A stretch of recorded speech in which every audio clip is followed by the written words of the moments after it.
গ্রামের নাম চন্দনপুর। এখানে থাকে এক সরল মানুষ, হরিচরণ। কাজে অলস, কিন্তু স্বপ্নের রাজা। একদিন হরিচরণ জঙ্গলের পাশে একটা পুরনো শিব মন্দিরে যায়।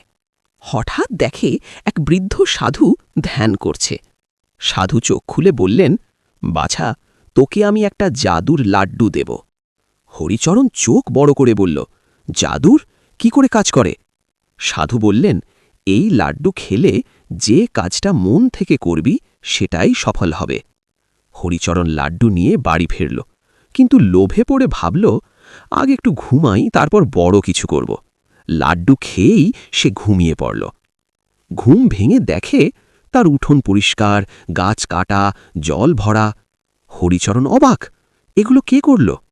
ঠিক তখন মা বললেন, তুই ঘুমের মধ্যেই সব কাজ করেছিস। হরিচরণ বুঝে গেল, জাদু লাড্ডু নয়, নিজের মনটাই আসল জাদু।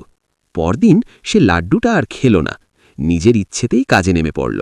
আর আশ্চর্য, এইবারও সব কাজ ঠিকঠাক হয়ে গেল। হরিচরণ হেসে বলল, জাদু তো আমার মধ্যেই ছিল।